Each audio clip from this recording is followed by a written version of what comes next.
중국의 동진 진나라의 황제에 사유되는 사람이 환원이라는 사람이었는데, 그 사람이 송나라를 정발하기 위해서 군선 여러 척을 거느리고 양자강의 어느 협곡을 지날 때였습니다. 그런데 부하 한 명이 새끼 원숭이 한 마리를 배가 떠나려는 즈음에 배에 실었습니다. 그리고 그 배는 며칠에 걸쳐서 100여리를 계속 이동을 했는데 마침내 어느 지점에 이르러서 강가에 정박을 했습니다. 그러자 어미 원숭이 한 마리가 새끼가 있는 그 배로 훌쩍 뛰어 올랐는데, 뛰어오르자마자 그대로 죽고 말았습니다. 어미 원숭이의 죽음이 의아해서 그 배를 갈라보았더니 모든 창자가 다 조각조각이 나 있었어요. 끊어져 있었어요. 새끼를 잃은 어미는 죽을 힘을 다해서 그 군선이 양자강으로 따라가는데, 그 군선을 따라서 그 이동하는 강기석을 따라서 며칠을 쉬지 않고 달려온 것이었습니다.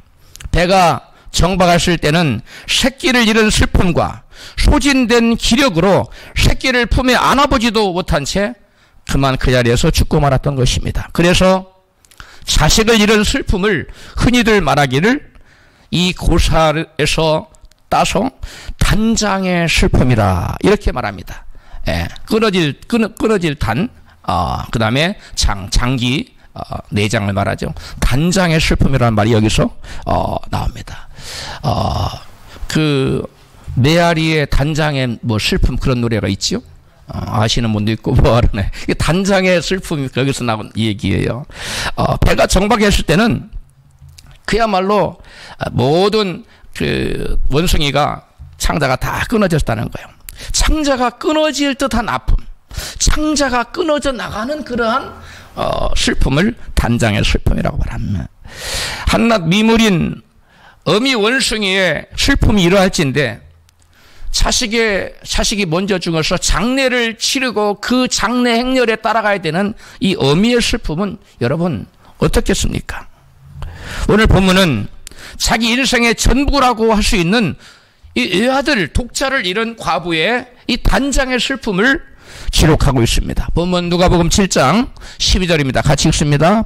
성문에 가까이 오실 때에 사람들이 한 죽은 자를 메고 나오니 이는 그 어미의 독자요 어미는 과부라.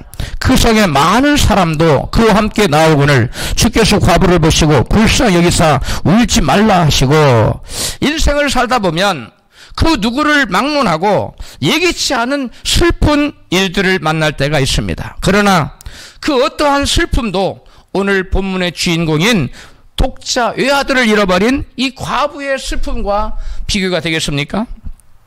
이 여인은 일찍이 아들 하나를 둔 상태에서 남편을 잃은 슬픔을 겪은 여인이었습니다.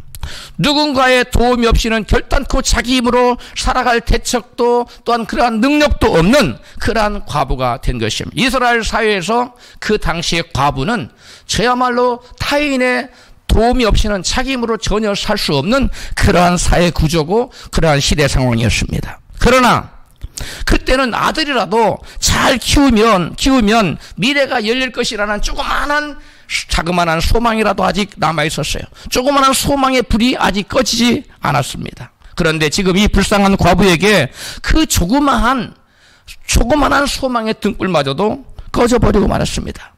그래서 이 안타까운 여인의 사연을 안 동네 수많은 동네 사람들이 측은하게 여겨서 먼 길을 가야 하는 이 상여 행렬을 뒤따르고 있었습니다. 본문 12절입니다. 한 죽은 자를 메고 나오니 이는 그 어미의 독자요 어미는 과부라. 그 성에 많은 사람도 그와 함께 나오거늘. 여기에 성경 기자는 그 성에 많은 사람들이 이 독자 아들의 죽음 행렬에 이 상여 행렬을 뒤따르고 있었다고 말하고 있어요. 왜 그랬어요? 이 죽음의 이 여인의 아들을 잃은 그 슬픔이 너무나 애절하고 너무나 참으로 불쌍하고 그래서 동네 사람들이, 많은 사람들이 상해행렬에 동참했다고 하는 거예요. 아니, 상해행렬에 많이 동참하는 거 아닙니까? 그런데 우리나라하고 달라요. 우리나라는 그 동네에서 그냥 묻으면 돼요. 그런데 이스라엘 당시에 성 안에서 사람이 죽으면 성 안에 못 묻었어요. 그리고 반드시 성 밖에 나가서 멀리, 성에서 성문까지 통과하는데도 긴 거리인데, 거기서 성문을 통해서 성 밖으로 가서 거기서 매장지를 사서 거기다 자녀를, 누군가를 묻어야만 됐습니다. 무슨 말입니까? 사람이 죽은 곳과 매장지까지는 상당한 거리가 있었다는 거예요. 그럼에도 불구하고 그 동네에 많은 사람들이 죽음의 행렬에, 상해 행렬에 동참했다는 거예요. 무슨 말입니까? 이 과부의 처지가 얼마나 불쌍했으면 동네 모든 사람들이 그 바쁜 모든 일을 뒤로하고 이 상해 행렬에 다 동참해서 같이 울며 같이 슬퍼하며 상해 행렬에 동참하고 있었다는 것입니다. 독자를 잃은 과부의 단장의 슬픔은 상해를 따라가는 그 어미만의 슬픔이 아니었고, 많은 동네 사람들조차도 슬피 울게 만들었을 것입니다. 자기의 모든 소망이었던 외아들을 잃은 과부는 슬프고 애절하게 울었습니다. 마음이 굳어진, 화석처럼 굳어진 몇몇 사람들을 제외하고는 상해를 뒤따라가는 대부분의 동네 사람들도 눈에 눈물이 고였을 것이고, 어떤 사람들은 소리내어 같이 목 놓아 울었을 것입니다. 그때 마침 성 밖으로 나가려던 상해 행렬과 이제 성 안에서 성 밖으로 성문을 막 통과하는 그 즈음에 저 반대편에서 성 안으로 들어오려는 예수님과 예수님 따르는 제자들의 행렬이 맞닥뜨리게 되었습니다. 그때 예수님께서는 저 멀리서 단장의 슬픔의 곡소리를 들으시고 독자를 잃은 과부의 형편처지를 이미 그분은 아셨습니다. 애통하는 가난한 마음으로 슬피 우는 한 과부를 예수님은 그냥 지나치지 아니하시고 가던 걸음을 멈추셨습니다. 그리고는 발걸음을 재촉하여 뚜벅뚜벅 상여 앞으로 다가오셨습니다. 그리고 예수님께서는 과부를 바라보시고 불쌍히 여기시고 이같이 말씀합니다. 본문 13절입니다. 주께서 과부를 보시고 불쌍히 여기사 울지 말라 하시고, 뭐라고 말씀하셨다고요? 울지 말라. 예수님께서 과부에게 울지 말라고 말씀하셨는데, 여기서 울다라는 단어의 원어는 클라이오라는 단어예요. 그런데 이 클라리오라는 헬라어 단어는 언제 썼느냐? 큰 소리로 울부짖을 때 클라리오, 저 사람이 클라리오 하고 있네 그랬어요. 또 어떤 사람이 애통하며 울고 있을 때, 막 흐느끼며 애통하며 울고 있을 때, 저 사람이 클라리오 하고 있네 이렇게 얘기했어요. 또 몹시 슬퍼하며 울 때 클라리오라는 단어를 사용했습니다. 따라서 이 과부는 지금 어떻게 울고 있는 거예요? 마음에 큰 슬픔과 애통하는 마음을 가지고 큰 소리로 울부짖으며 있었다는 거예요. 예수님이 울지 말라 하는 말 속에는 더 이상 크게 울지 말고 마음의 슬픔을 가지고 더 이상 애통하지 말아라, 그런 의미가 담겨 있는 것입니다. 예수님께서는 가던 걸음을 멈추시고 독자를 잃고 가난한 심령으로 슬피 울부짖는 과부를 만나주신 것입니다. 예수님께서는 외아들을 잃고 가난한 마음으로 슬피 울며 애통하는 과부를 만나주시고 위로해 주셨어요. 마태복음 5장 3절에 심령이 가난한 자는 복이 있나니 천국이 저희 것이며, 4절 애통하는 자는 복이 있나니 저희가 위로를 받을 것이요. 왜 심령이 가난한 자에게 복이 있을까요? 심령이 가난하지 않으면 결단코 주님을 만날 수 없기 때문에 그렇습니다. 심령이 가난해져야만 주님을 만날 수 있기 때문에 예수님께서는 심령이 가난한 자에게 복이 있는데 천국이 저희 것이라고 말씀하셨습니다. 예수님이 곧 천국이기 때문에 예수님을 만난 사람은 곧 천국을 바로 소유한 것입니다. 할렐루야. 목마른 사슴이 시냇물을 찾기에 갈급한 마음처럼 하나님의 은혜를 갈망하는 마음이 바로 가난한 심령이에요. 바로 그 외아들을 잃어버린, 그리고 그 누구나 의지할 곳이 없는 살아갈 길이 막막한 이 여인의 마음 상태가 가난한 마음이에요. 이러한 가난한 마음을 가진 이 과부에게 예수님은 찾아와주셨고 그에게 울지 말라고 말씀하시고 위로해 주신 줄로 믿습니다. 애통하며 창자가 끊어지는 듯한 슬픔을 맛본 이 여인에게 애통하는 자는 복이 있나니 저희가 위로를 받을 것이요. 할렐루야. 애통하며 단장의 슬픔으로 어찌할 바를 모르는 이 여인에게 우리 위로의 주님께서 찾아가셔서 만나주시고 울지 말라 말씀하시고 그 아들을 살려내 주셨습니다. 할렐루야. 우리 주님을 만나는 사람들은 다 부활을 체험합니다. 왜? 우리 주님 자체가 부활이시기 때문에요. 할렐루야. 예수님은 부활 생명이 그 안에 있습니다. 당신의 능력으로 다시 살아나셨어요. 할렐루야. 그래서 우리 모두가 살아계 주님 만나면 다 부활의 역사를 체험하는 그런 놀라운 인생이 되는 줄로 믿습니다.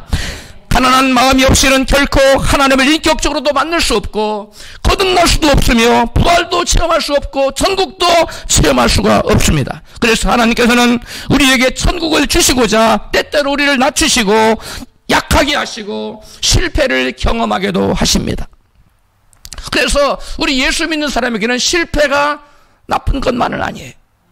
세상 사람에게는 실패가 나쁜 것일지 모르지만 저와 여러분 예수를 믿는 진정해서 우리의 주님으로 모시고 예수 안에서 하나님 자녀로 살아가는 사람에게는 우리가 약해진 것 그리고 실패 또 낮아지는 것 이 모든 것들이 여러분 결코 나쁜 것이 아니라 결국은 우리에게 가난한 마음을 주셔서 우리에게 당신이 소유하고 있는 천국을 저와 여러분에게 주시고자 때때로 낮추시고 때때로 우리를 약하게 하시고 때때로 실패를 경험하게 하신 줄로 믿습니다.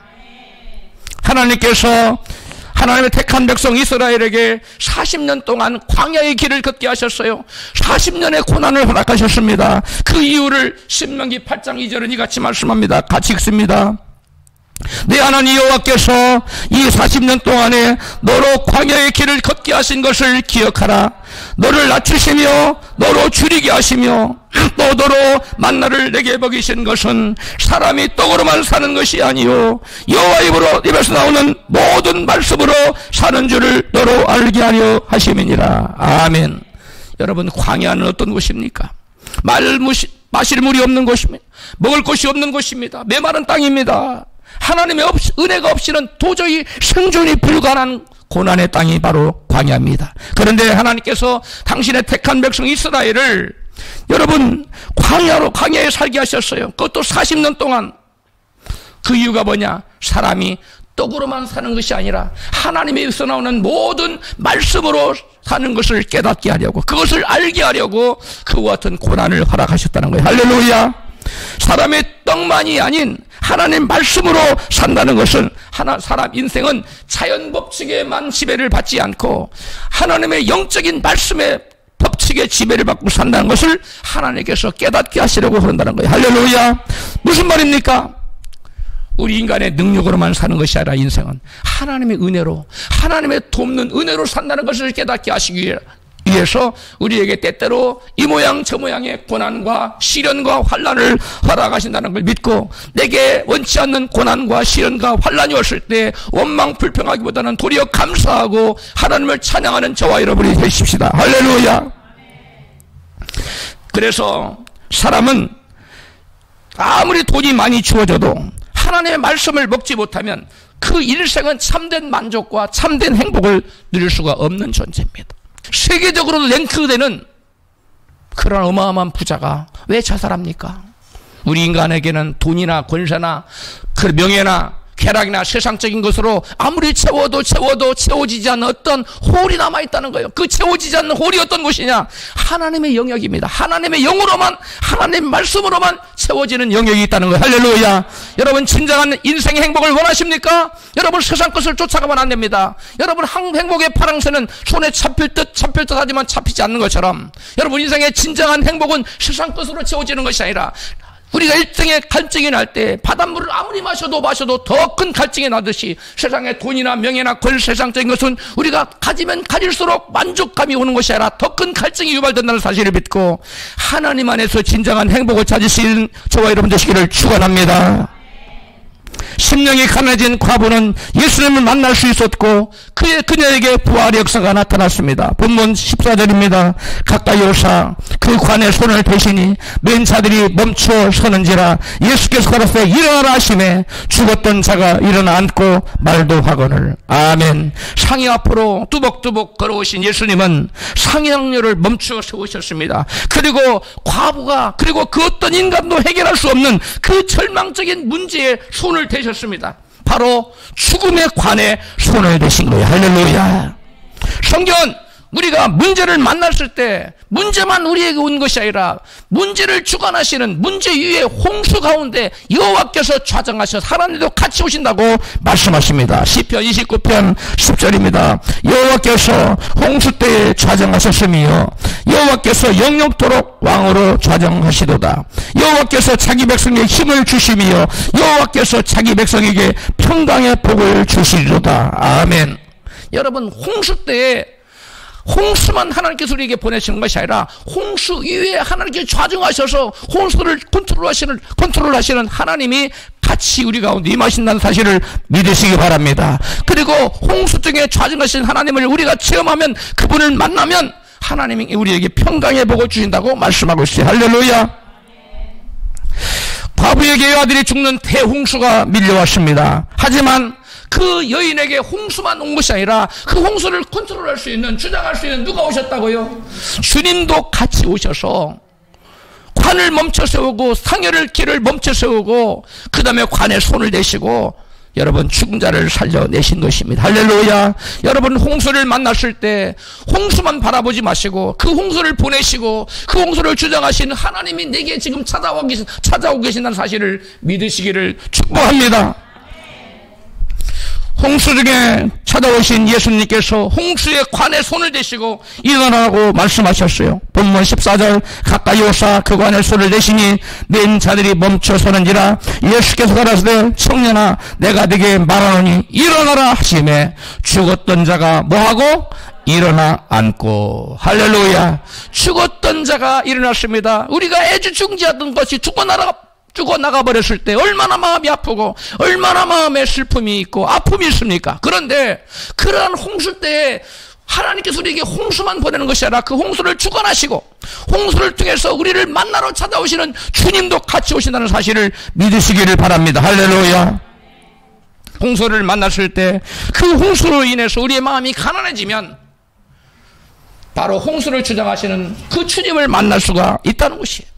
그러나 홍수를 만나서도 마음을 강팍하게 하고 마음이 가난하지 않는 사람에게는 홍수 중에 차정해 오시는 주님을 만날 수가 없다는 거예요. 그러므로 우리 모두 홍수를 만났을 때 마음이 가난해지십시다.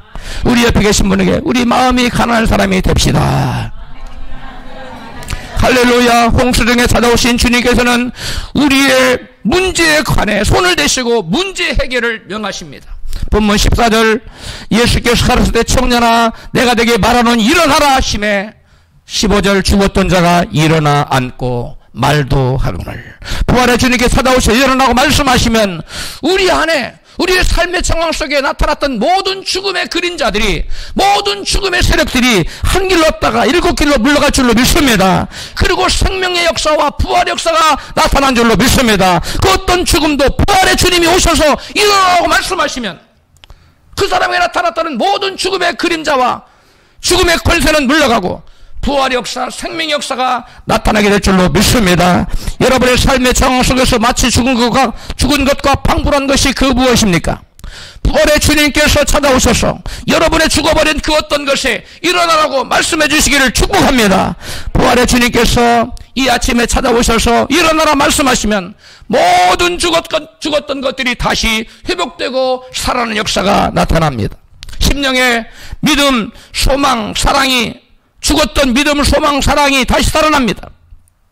엠마오로 예수님 돌아가셨다고 십자가에 못 박혀 돌아갔을 때 엠마오로 두 제자가 낙심하여 두 제자가 내려가고 있었어요. 그때 부활의 주님께서 그 두 제자를 만났어요. 부활의 주님을 만난 그 두 제자의 마음속에 죽어버렸던 믿음, 소망, 사랑이 다시 분리되어 일어났어요. 할렐루야. 그래 그들이 예루살렘으로 돌아와서 제자들이 우리가 십자가에 죽으신 부활의 주님 만났다고 증거하는 역사가 나타납니다. 할렐루야. 이와 같이 부활의 주님 만나면 우리 속에 죽어있던 믿음, 소망, 사랑 다시 분리듯 일어날 줄로 믿습니다. 그뿐만이 아닙니다. 우리의 하나님이 부활의 주님 만나면 우리의 건강이 회복되고요, 우리 가정이 회복되고요, 모든 사업과 모든 무너졌던 일들이, 죽어버린 일들이 다시 부활하는 살아나는 역사가 나타나게 될 줄로 믿습니다. 이 모든 것들이 살아나려면 부활의 주님을 만나야 됩니다. 부활의 주님 만나려면 마음이 가난해져야 됩니다. 그래야 주님 만날 수 있어요. 꼭 기억하십시오. 심령이 가난한 자는 복이 있나니 천국이 저희 것이며 심령이 가난한 자는 복이 있나니 천국이 저의 것이며 예수님 모신 것이 곧 천국입니다. 아멘. 부와 초막이나 궁궐이나 예수님만 모시면 그 어디나 천국입니다. 할렐루야. 여러분, 아무리 궁궐에 살아도, 아무리 대궐 같은 집에 살아도 그 안에 예수님이 그 집에 없으면, 아무리 높은 지위를 가졌어도 그 마음 심령에 예수님이 없으면 그 사람은 결단코 천국에 사는 것이 아니에요. 우리는 예수님 모시고 우리가 가는 모든 곳이 천국으로 바뀌는 역사가 나타나야 될 줄로 믿습니다. 많은 사람들이 예수님 없는 천국을 꿈꿉니다. 예수님 없는 천국이란 말씀의 통치를 받지 않는 가난을 말해요. 성령의 인도함과 성령의 기름 부음과 임재가 없는 천국을 예수 없는 천국이라고 말합니다. 예수 없는 천국은 말씀과 상관없이 내가 내 인생의 주인이 되어 내가 하고 싶은 대로 마음대로 해도 문제가 없는, 모든 것이 형통하고 잘 되는 그런 삶이 있었으면 좋겠다. 많은 교회를 다니는 교인들이 그와 같은 여러분 가나안을 원하고 있습니다. 그러나 그 길은 천국의 길이 아닙니다. 그 길의 마지막은 생명이 아니에요.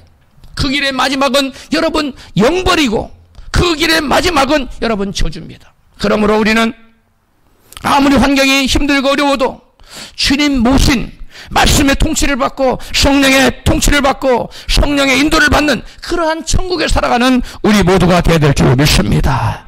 아무리 하나님을 사랑한다고 말해도 하나님보다 돈이나 성공을 더 사랑한 사람은 사실은 그 사람 하나님을 사랑하는 사람이 아니에요.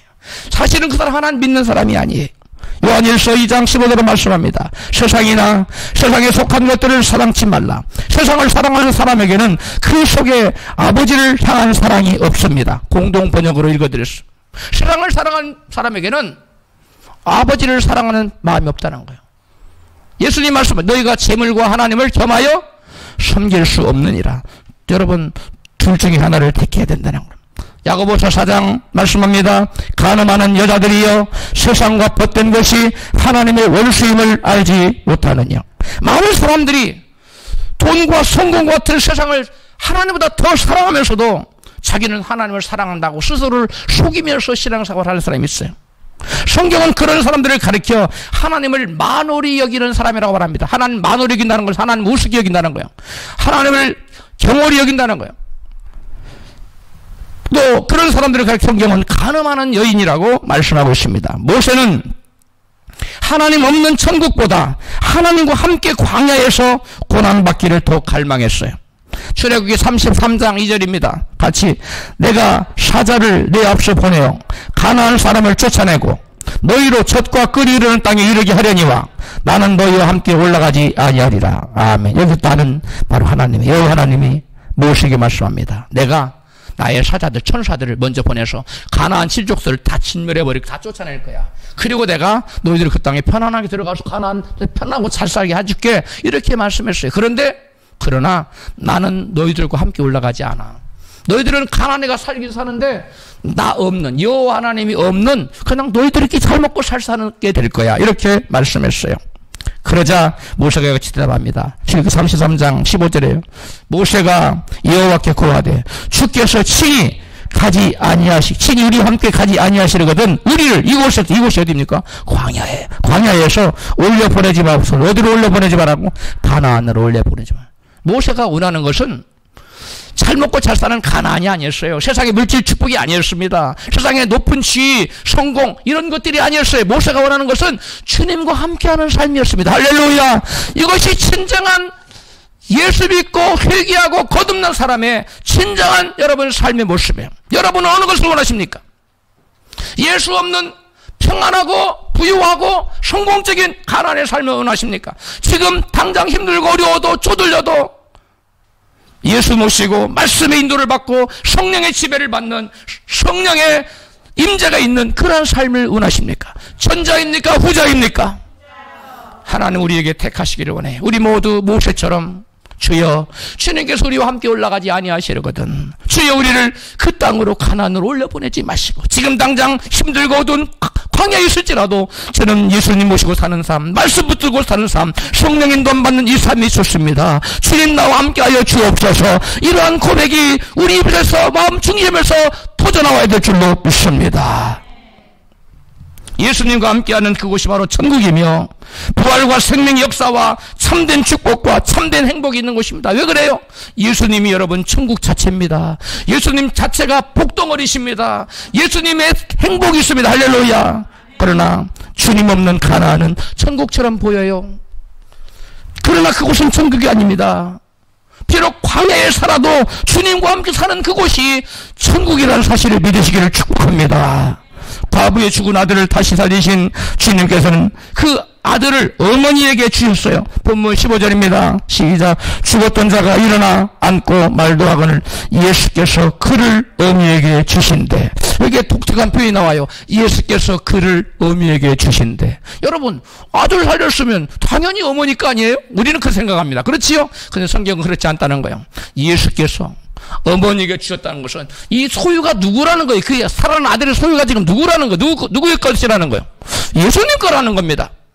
죽은 아들을 예수님이 살리셨어요. 어머니 것이 아니에요. 예수님 거예요. 마찬가지로 죽은 아들이 여러분 성 밖으로 들것에 마귀의 들것에 누여서 지금 영원한 형벌이고 지옥으로 여러분 매장지로 가고 있어요.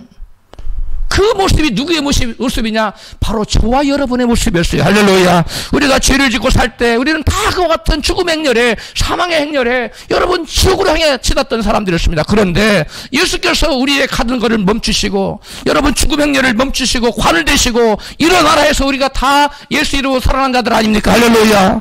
이런 자들이 다 이제는 우리의 소유가 누구냐? 내가 내 것이 아니라는 거.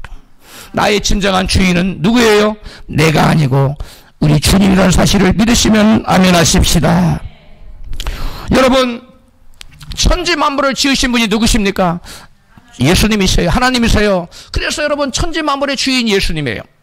우리 인간을 지으신 분이 누구십니까? 하나님이십니다. 예수님 말씀으로 우리를 지으셨어요. 그래서 우리는 예수님의 소유예요. 우리가 죄로 팔려갔어요. 마귀의 소유가 됐어요. 그런데 우리 예수님께서 피로 값주고 우리를 죄에 사셨어요. 그래서 우리를 당신의 다시금 소유로 삼았어요. 그러므로 저와 여러분은 우리 모두의 주권은 누구에게 있습니까? 우리 주님께서요. 내가 내 인생의 주인이라고 고집하는 사람은 아직 하나님의 자녀가 아닙니다. 아주 회개하는 사람이 아닙니다. 내 인생, 여러분 나의 호흡, 내가 가진 자녀, 재물, 지위, 돈, anything, 어떤 것이든 모든 것이 나의 것이 아니고 주님의 권한에 있다는 것을, 주님의 소유라는 사실을 믿으시면, 인정하시면 그게 아니면 아멘 하십시다. 우리가 힘써 노력하고 그 어떤 것을 소유하게 되는 것이 아니에요. 주님께서 은혜로 우리에게 주실 때 그것이 진정 나의 소유가 된다는 사실을 믿으시기를 바랍니다. 우리가 소유한 모든 것들은 사실 모두 다 주님께서 주셨다고 성경은 기록하고 있어요. 고린도전서 4장 7절입니다. 누가 너를 구별하였느냐? 내게 있는 것 중에 받지 아니한 것이 무엇이냐? 네가 받았은즉 어찌하여 받지 아니한 것 같이 자랑하느냐? 많은 사람들이 뭐 좀 가지고 있으면 막 폼을 잡습니다. 자기 거라고. 여러분, 자기 게 아니에요. 다 주님께서 주신 것이고 맡겨주신 것이고 우리는 주님 것을 다만 잘 맡아서 관리하는 뭐에 불과해요? 청지기에 불과합니다. 할렐루야. 우리는 예수 믿고 거듭나 참된 하나님의 자녀라면 모두가 우리의 생명부터 시작해서 모든 것이 주님께로부터 다 선물로 받은 거예요. 인정하시는 분은 아멘 하세요. 성경 에베소 2장 1절입니다. 너희가 너희의 허물과 죄로 죽었던 너희를 살리셨도다. 누가? 하나님께서. 바울의 증거처럼 우리는 모두 죄와 허물로 죽었던 자들이었는데 하나님께서 다시 살리셔서 새 생명을 주셨습니다. 우리도 과부의 독자처럼 죄의 싹신 사망을 당하여 마귀의 들것에 실려서 하나님의 성 밖으로 나가던 자들이었어요. 성 안에 살지 못하고 사망의 들것에 실려 나가는 자를 그 누구도 살려낼 수가 없었습니다. 사망은 우리 인류의 저주스러운 운명이었어요. 그런데 긍휼이 풍성하신 하나님께서 사랑으로 우리 영혼을 만지시고 다시 살려주셨습니다. 할렐루야. 에베소 2장 3절입니다. 전에는 우리도 다 다른 이들과 같이 본질상 진노의 자녀이었더니 긍휼에 풍성하신 하나님, 우리를 사랑하신 그 큰 사랑을 인하여 허물로 죽은 우리를 그리스도와 함께 살리셨고, 할렐루야. 하나님 우리를 살리셔서. 그래서 우리는 누구의 소유가 됐습니까? 하나님의 소유가 됐어요. 아까 아들을 살려내시고 예수께서 어미에게 주신 대로 했어요. 그 소유권이 누구에게 있다고요? 예수님에게 있다는 겁니다. 할렐루야. 성경은 죄로 인해 죽은 우리를 하나님께서 다시 살리신 이유를 이같이 증거해요. 출애굽기 19장 5절 시작. 너희가 내 말을 잘 듣고 내 언약을 지키면 너희는 열국 중에서 뭐가 되고? 내 소유가 되고. 하나님 택한 백성, 하나님의 소유로 삼기 위해서 언약을 맺었어요. 그 언약이 뭐냐? 너희가 내 말을 잘 듣고 순종하면, 즉 예수님을 잘 믿으면 너희가 내 소유가 되는데, 그것을 위해 예수님은 어떤 언약을, 우리를 위해 십자가에 죽어지기로, 여러분 출애굽기 24장에 보면 그 제사로 언약하는 부분이 나오는데 바로 황소가 죽고, 그래서 죽어요. 바로 그 죽음이 누구를 가리키느냐?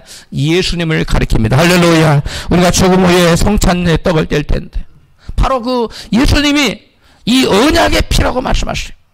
6월절 날 이 언약의 피, 바로 출애굽기 24장에 나타나는 그 우리의 모든 인류를 위해서 피 흘려 돌아가신 것을 언약으로 약속하는 그 장면을 예수님이 상기시키면서 이 언약의 피라고 말씀하고 있습니다. 그 다음 베드로전서 2장 그 다음에 6절 시작. 너희가 내게 대하여 제사장 나라가 되며 거룩한 백성이 되리라. 베드로전서 2장 9절. 오직 너희는 택하신 족속이요 왕같은 제사장들이요 거룩한 나라요 그의 소유된 백성이니. 이 베드로 사도는 바로 출애굽기에 이 하나님과 하나님 택한 백성 이스라엘과의 언약 관계, 언약식을 맺는 것을 기억하면서 이 말을 인용한 겁니다.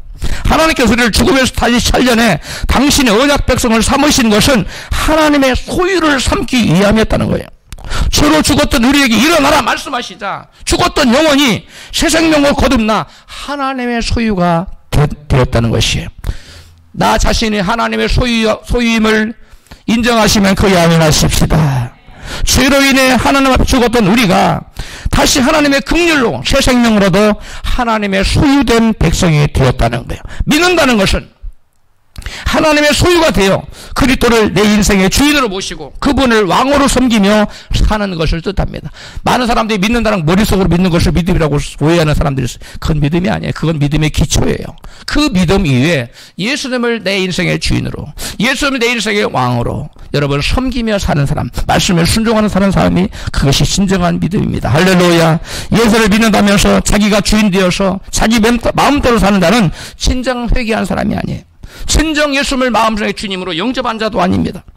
아담과 하와가 하나님을 주인으로 섬기는 대신 스스로 하나님 자리에 앉아서 주인 되어 살려고 하다가 하나님처럼 살려고 하다가 뭐가 됐어요? 타락하고 하나님과 관계가 끊어지고 여러분 죽음이 찾아왔어요.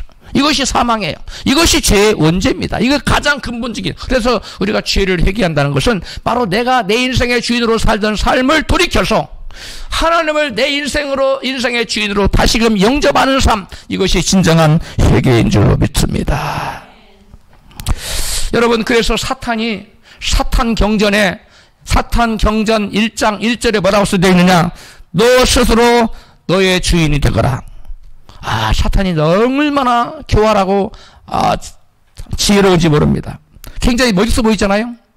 너 스스로 네 인생의 주인이 되어라. 얼마나 멋있어 보여요. 그러나 여러분, 이것이 인생을 망치는, 인생을 여러분 저주의 나락으로 떨어뜨리는 것이에요. 사탄은 하나님을 주인으로 섬기지 말고 너도 하나님처럼 스스로 네 인생의 주관자가 되라고 인간을 부추기고 있는 거예요. 하나님 떠나라고 부추기고 있는 것입니다. 하나님을 내 인생의 주인과 주관자로 왕으로 섬기지 않는 자는 회개한 자도 또 주를 영접한 자도 아닙니다. 사도 바울은 예수 그리스도께서 십자가를 지시고 죽었다가 다시 살아나신 이유를 이같이 말씀하세요. 로마서 14장 8절입니다. 같이 읽습니다. 우리가 살아도 주를 위하여 살고 죽어도 주를 위하여 죽나니 그러므로 사나 죽으나 우리가 주의 것이로다. 누구 것이라고요? 주의 것이라는 거예요. 9절 시작. 이를 위하여 그리스도께서 죽었다가 다시 살으셨으니 곧 죽은 자와 산 자의 뭐가 되려고?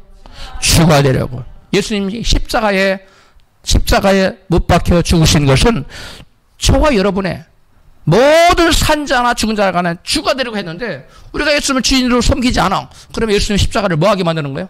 헛되게 만드는 거예요. 그러므로 저와 여러분은 여러분 사나 죽으나 예수님을 내 인생의 주인으로 그분의 이름에 합당한 영광을 돌리며 그분의 말씀에 순종하며 삶을 살아야 될 줄로 믿습니다.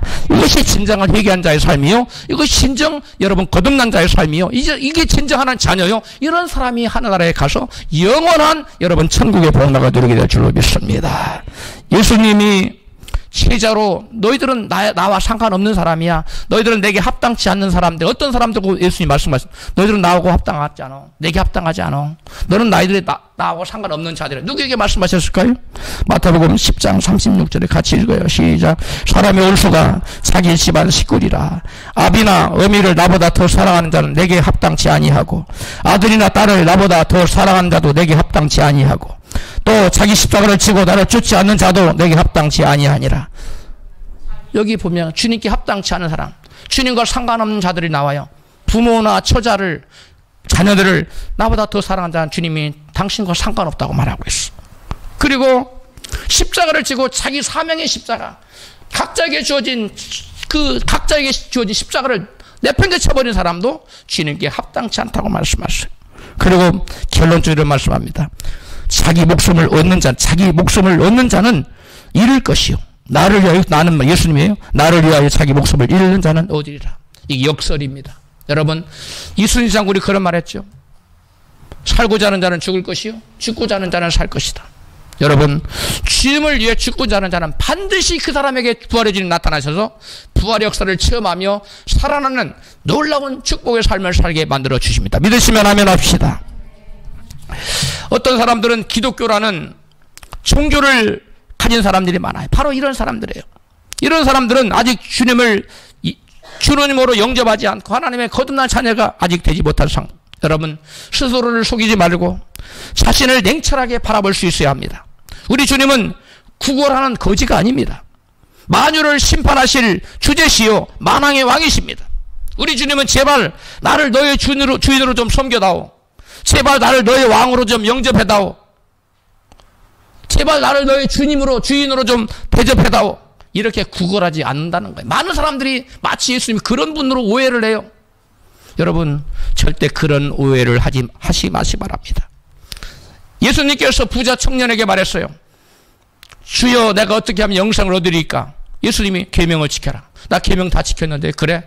그러면 네가 한 가지 부족한 것이 있는데 너에 있는 모든 재산을 다 팔아서 가난한 자들에게 주고 그 다음에 나를 쫓아.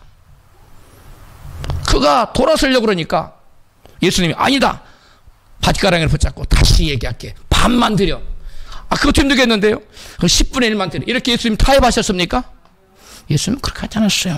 예수님은 단호하셨어요. 네가 돈을 택하든지 나를 택하든지 둘 중에 하나를 택해야지 네가 양다리 걸칠 수 없어. 네가 돈을 사랑하면서 세상을 사랑하면 나를 믿을 수 없어. 그렇기 때문에 먼저 믿음에 방해되는 걸 먼저 제거하고 그 다음에 나를 쫓을 수 있어. 이렇게 주님 단호하게 말씀하셨어요. 여러분, 예수님을 오해하지 마시기 바랍니다. 예수께서 우리에게 자유의지를 주셨기 때문에 너의 자유의지를 가지고 스스로 예수님을 하나님으로 섬기든지 왕으로 섬기든지 아니면 네가 스스로 주인되어 네 마음대로 살든지 양 다 택일하라는 거예요. 그러나 나는 너를 마지막 때에 심판할 것이다. 주님 말씀하시죠. 여러분, 예수님은 자기 왕으로, 자기 주인으로 섬기지 않고 자기가 하고 싶은 대로 살아. 자기 인생의 주인으로 살았어. 그 사람이 기독교 종교인으로 살다가 죽으면 그 영혼이 어디로 갈 것 같습니까? 천국에 갔다가 다시 살아나서 10자녀와 가족들에게 천국과 지옥을 전하고 천국에 가신 남연희 권사님 간증입니다. 남연호 권사님은 죽었습니다. 죽어서 지옥불에서 수십 년간 권사님과 신앙생활을 가장 잘했던 권사님을 만났습니다. 집사, 친구들과 그리고 목사님을 보고 다시 살아난 권사님은 40여 명의 모든 친지들과 온 가족들에게 복음을 전하고 다시 임종한 권사님의 놀라운 간증입니다. 남연호 권사님은 악성 3기 이암이었고 수술도 할 수 없는 상태여서 20일간의 시한부 사형 선고가 내려졌습니다. 권사님은 시커멓고 추하기 짝이 없는 동물 모양의 마귀들이 집담을 넘어 나타나 방 안으로 들어오려고 한다며 예배를 드리면 마귀들이 질색하고 떠난다고 하시면서 자녀들이 머리맡에 앉아 찬송과 기도와 성경 읽기를 그치지 말라고 당부했습니다. 그래서 자식들은 3기료를 편성해서 차례로 예배를 쉬지 않고 드렸습니다. 1968년 9월 23일이었습니다. 권사님의 가족들을 모두 불러 고별 예배를 드린 후 주님 앞에 갈 때가 되었으니 깨끗이 씻고 몸 단장을 해달라고 부탁했습니다. 그리고 주님 앞에 갈 때 입으려고 옛날부터 준비해두었던 아름다운 옥색 한복을 입고 가족을 불러 모은 권사님은 3가지 유언을 하면서 명심하라고 당부했습니다. 첫째는 주님의 사랑을 행할 것과, 둘째는 철저한 11조 생활과, 셋째는 알곡 신자가 되어 섬기는 재단에서 주님의 종을 받들고 헌신하며 봉사하는 신앙생활을 하라고 하셨습니다. 10남매에게 그 유언을 3번 반복해서 하신 다음에야 비로소 마음을 놓고 이것은 나의 말이 아니요 주님의 명령이니 죽을 때까지 잘 지켜서 모두 천국에서 같이 만나자고 기뻐하셨습니다. 그리고 연약한 2 팔을 올리고 영안으로 하늘을 바라보시며 오 사랑의 하나님, 그 크신 은혜를 감사합니다. 이제 저를 오라 하시니 주님 곁으로 가옵니다 하면서 서서히 영혼이 떠났습니다. 권사님의 딸 김향자 집사님은 5시간 동안 돌아가신 어머니의 시신 옆에서 울다가 겨우 슬픔을 억누르고 어머니의 시신을 반드시 정돈하고는 시트를 얼굴 위에 덮었습니다. 그리고 방을 나가며 뒤돌아보았습니다. 순간 그녀는 깜짝 놀랐습니다. 눈을 의심했습니다. 이게 웬일입니까? 시트 밑에 어머니가 꿈틀거리며 움직이는 것이 보였습니다. 나중에는 권사님이 시트를 제치고 눈동자를 이리저리 돌리고 있었습니다. 사방을 두리번거리던 어머니의 눈동자가 제대로 자리를 잡고 초점이 분명해지고 집사님을 똑바로 쳐다보았습니다. 그리고 눈에서 빛이 바라기 시작했습니다. 뿐만 아니라 입을 열어 말씀을 하시는데 5시간 전 유언할 때만 해도 겨우 들릴 듯 말 듯 개미 소리처럼 연약했던 목소리가 갑자기 위험 있고 우렁찬 목소리로 변했습니다. 권사님은 가족들을 알아보고 이름을 부르시더니 급히 하시는 말씀이 얘들아 잘 듣거라. 지금 시간이 없다. 어서 속히 연락을 해서 모든 우리의 권속과 친척을 모아오도록 해라. 내가 시급히 전할 말이 있다. 라고 했습니다. 눈에서 나는 빛과 너무도 당당한 목소리에 모두들 이합되어 당장 그렇게 하겠습니다 하고 모든 권속들과 친척들에게 연락을 하였고 그리고 40명이 넘은 친척과 가족이 순식간에 모이게 되었습니다. 사랑하는 나의 10남매와 김장로님 그리고 권속들과 친척들이여 지금부터 하는 말은 나의 말이 아니요 주님께서 직접 전하는 말씀이니 잘 경청하시오. 그대로 실천하시기를 부탁드립니다. 마치 능력의 선지자처럼 그 목소리는 권위 있고 우렁차고 당당했으며 눈에서는 광채가 나와 모두 완전히 압도되었습니다. 지금부터 간증은 이때 권사님이 전한 말씀을 글로 옮긴 것입니다. 권사님이 이 세상을 떠날 즈음 하늘문이 열리면서 아름다운 꽃구름이 내려와 불광동 집 앞에 섰습니다. 천사장과 6천사가 권사님의 영혼을 안내하여 꽃구름에 태우고 떠났습니다. 권사님은 부족한 지인을 이처럼 천사들과 꽃구름을 보내어 데려가는 하나님의 은혜가 너무 감사하고 감격스럽기도 하거니와 한편으로 너무 부끄러워 엎드려 울기 시작했습니다. 천사장을 제외한 천사들은 모두 젊고 아름다운 모습이었습니다. 그런데 더 놀라운 것은 70세의 백발이요 암환자였던 자신이 젊고 아름다운 영적 모습으로 변해 있더라는 것입니다. 자신의 낮은 몸이 영광의 영체의 모습을 보며 과연 성경은 1.1획도 틀림없는 진리임을 새삼 깨닫게 되었습니다. 이처럼 기쁨에 충만하여 계속 올라가는데 놀라운 광경이 벌어졌습니다. 하나님께서는 특별한 목적이 있으셔서 지옥의 세계를 보여주셨습니다. 갑자기 등 뒤에서 남년호 권사님, 남권사님하고 권사님을 부르는 소리가 들려왔습니다. 또 남년의 집사님, 남년의 집사님 또는 소녀 시절의 권사님과 가깝게 지냈던 그때 그 시절에 친했던 다정했던 친구의 음성도 들려왔습니다. 그래서 참 이상하네. 이게 무슨 소리지 싶어서 소리나는 쪽으로 뒤돌아보고 너무너무 놀랐습니다. 꽃구름을 탄 채로 먼 아래로 내려다보니 마치 새카만 구름텅이 같고 지하실 같고 깊고 깊은 캄캄한 굴속 같은 곳에서 유황불이 수천 미터 밑에서부터 끓어오르기를 시작하는데 그 길이로 말할 것 같으며 태평양 바다 위에 파도가 높이 치솟았다가 내려앉은 것 같이 유황불의 노도가 높이 치솟았다가 가라앉은 것이었습니다. 그 유황불이 어찌나 무서운지 기절할 뻔했습니다. 그 속에서 권사님을 부르는 소리가 났습니다. 남년호 권사님, 남년호 권사님, 어떤 분은 남년의 집사님, 남년의 집사님, 아니면 연우야, 연우야. 그래서 무엇이라고 하는지 귀 기울여 보았습니다. 1초도 견딜 수가 없어. 나는 유황불이 붙는 이곳에서 몸이 타서 고통스러워 죽을 지경이야. 쉬려고 해도 쉴 수가 없고 누워있으려 해도 누워있을 수도 없고 잠을 자려고 해도 잘 수가 없어. 1초도 그치지 않고 계속 불 속에 서서 이렇게 타며 있어야 되니 견딜 수 없고 너무 뜨겁고 괴로워 도저히 견딜 수 없구나. 그러면서 꽃구름을 타고 7천사와 함께 천국으로 올라가는 권사님을 보며 너무너무 부러워하며 남년호 권사야, 남년호 권사, 우리를 좀 살려달라고, 이 뜨거운 불 속에서 우리를 좀 건져달라고, 우리를 구원시켜달라고 하면서 불 속에서 아우성치고 있었습니다. 그래서 권사님이 정신을 차리고 봅니다. 누구인지 봅니다. 그리고 너무너무 놀랐습니다. 아이고 아무개 권사, 아이고 아무개 권사, 지옥에 있다니 이게 웬일이야. 권사님은 너무 놀랐습니다. 수십 년간 권사님과 더불어 신앙생활을 가장 잘했던 권사님이 얼마 전 돌아가셨습니다. 그래서 나보다 먼저 지금 하늘나라에 가 있겠지 했는데 지옥 뜨거운 불 속에서 손을 흔들면서 남녀노 권사여, 남녀네 권사여, 나는 뜨거워 견딜 수 없고 이 고통에서는 나갈 길이 없는데 이것은 잠시 후 끝나는 것이 아니라 영원토록 이 불구덩이에서 살아야 된다는데 나는 견딜 수가 없구려. 남녀노 권사여, 부디부디 하늘나라에 가거든 이 권사가 이곳에서 헤매고 있다고 말 한마디라도 전해주시오라고 애원하며 울부짖을 하는 것입니다. 그리고 정신을 차려서 또 내려다봅니다. 그러면 새까맣게 탄 물체들이 불모 속에서 튀고 있는데 그 모습을 가만히 보고 권사님이 또 놀랬습니다. 1m 간격으로 새까맣게 탄 물체들이 통나무 조각처럼 새까맣게 타서 그냥 불 속에서 튀고 있는데 그것들이 모두 사람이었기 때문입니다. 이미 눈도 코도 입도 발도 다 불에 타서 녹아 없었습니다. 새까맣게 탄 물체가 되어 불 속에서 지내는데 그 영들이 권사님에게 애원합니다. 그래서 권사님이 그중 일부를 알아보고 아이고 아무개 권사님, 아이고 아무개 집사님, 아이고 아무개 목사님이 웬일입니까? 지옥에 목사님도 있더랍니다. 목사님도 있고 장로님도 있고 믿는 자 가운데 직분을 받은 자들이 너무 많이 지옥불 속에 있었습니다. 그래서 권사님은 너무너무 놀랐습니다. 권사님은 그것을 보고 인간이 보는 눈과 하나님이 보는 눈이 완전히 다르다는 것을 깨달았습니다. 하나님께서는 불꽃 같은 눈으로 중심을 꿰뚫어 보시고 겉으로만 예수를 찾는 사람, 교회만 왔다 갔다 하고 헌금 잘 내고 관대하게 구제하는 것처럼 보이더라도 마음이 완악하고 불순종하며 엉터리로 신앙생활하는 많은 사람들을 반드시 심판하신다는 것을 알았습니다. 그러나 권사님은 사랑이 충만했기 때문에 또 지옥을 너무 가까이 보여주시고 있었기 때문에 손을 내밀었습니다. 그들이 너무 불쌍해서 손을 내밀어 사람들을 끌어올려서 꽃구름을 태우려고 했습니다. 권사님이 아무개 권사를 불렀습니다. 아무개 권사, 내 손을 잡으시오. 그때 천사장이 권사님의 어깨를 툭 치면서 말했습니다. 남녀노 권사, 당신은 저들과 성별되고 구별된 분이니 보지도 말고 말도 하지 마시오. 그러는 순간 어느덧 지옥은 빠르게 멀어져 갔습니다. 권사님은 꿇어 엎드렸습니다. 그리고 눈물을 쏟으며 주님, 나는 죄인 중에 괴수요. 나는 저들보다 더 믿음이 없는 사람인데 어째서 주님께서는 나 같은 것을 지옥에 보내지 않고 이렇게 천국에 데려가십니까?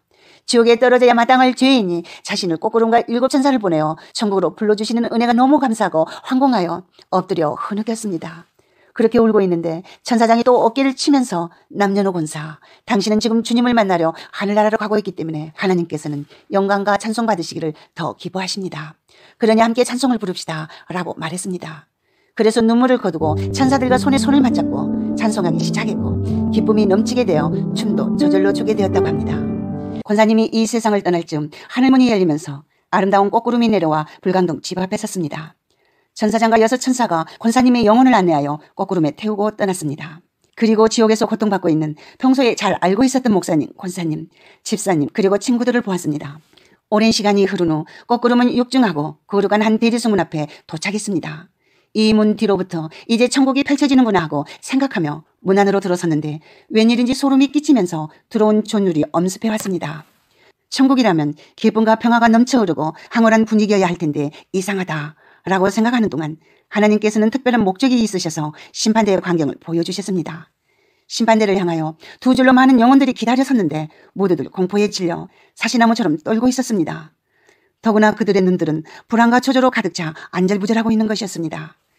그들의 이름이 호명되어 심판대 앞에 불려나가면 그들의 일생이 스크린에 나타나는 영화처럼 낱낱이 드러났고 최후 판결이 내려졌습니다. 차라리 지옥의 유황불에서 고통을 당하는 것이 더 나을 정도로 심판대 앞에서 차례를 기다리며 공포에 떨고 있는 그들의 모습은 너무나도 처참했습니다. 이곳에서도 아는 영혼들을 보았고 그들은 한사코 권사님에게 애원하며 예수님에게 잘 말씀드려달라고 부탁했습니다. 그러나 이미 성별된 처지라 호의를 베풀 수 있도록 허락되지 않았습니다. 이곳에서 더 큰 충격을 받은 권사님은 천국으로 향하는 기쁨도 잊어버리고 줄곧 울었습니다. 한동안 슬피 울고 있을 때 도저히 눈을 뜰 수 없는 강렬한 광채가 자신을 비추었습니다. 권사님은 자신을 감싸고 도는 이 광채가 무엇입니까 하고 천사장에게 물었더니 천국에 도달했기 때문이라고 일러주었습니다. 천국 안으로 들어서자 제일 먼저 권사님은 그 아름다운 향기에 황홀해졌습니다. 어디서 그처럼 아름다운 향기가 불어오는지 향기를 맡고 있으니 얼마 전 받았던 충격과 슬픔은 다 사라지고 기쁨과 화평만이 샘처럼 솟아났습니다. 그리고 수없이 많은 아름다운 꽃들이 주위로 끝없이 펼쳐져 있었습니다. 지상에서 볼 수 없었던 꽃들도 많았습니다. 권사님은 특히 꽃을 좋아하여 집 마당에도 여러 가지 꽃을 심곤 했고 자신의 무덤 주위에도 꽃나무를 심어달라고 부탁할 정도였습니다. 천국의 그 아름다운 꽃들은 모두 하나님을 찬양하는 노래로서 서로 화답했습니다. 그러자 성가대의 찬양 소리가 들려오더니 수백 명의 아기 천사 성가대가 나타나 권사님을 환영했습니다. 그 아름다운 찬송 소리에 권사님은 완전히 매혹당했습니다. 천국에서는 아름다운 찬송 소리가 어디에서든 항상 들려왔습니다. 천사장이 제일 먼저 앞장서고 그대로 아기 천사 성가대 그리고 권사님 끝으로 여섯 천사가 계속 천국 안으로 들어갔습니다. 그런데 놀라운 것은 모든 일행이 약 1m가량 공중에 붕 떠서 가고 있었습니다. 권사님은 발걸음을 열심히 돌렸으나 그와는 아무 상관없이 공중에 떠서 가는 자신이 너무나도 신기했습니다. 한동안 천국 안으로 들어간 후 천사장을 제외하고 모두 사라졌습니다. 천사장은 먼 앞을 가리키며 신랑 되신 예수님께서 신부 되신 권사님을 맞기 위해 기다리고 계신다고 일러주었습니다. 권사님은 그처럼 평생 동안 사모해왔고 온갖 핍박과 조롱을 받으면서도 그 한 분만을 위해서 선한 싸움을 싸워온 예수님을 드디어 만나게 된다니 너무나 감격스러워 그 자리에 얼어붙었습니다. 멀리 빛나는 흰 옷을 입고 광채를 바라며 우뚝 서 있는 예수님이 두 발을 벌리고 서 계셨습니다.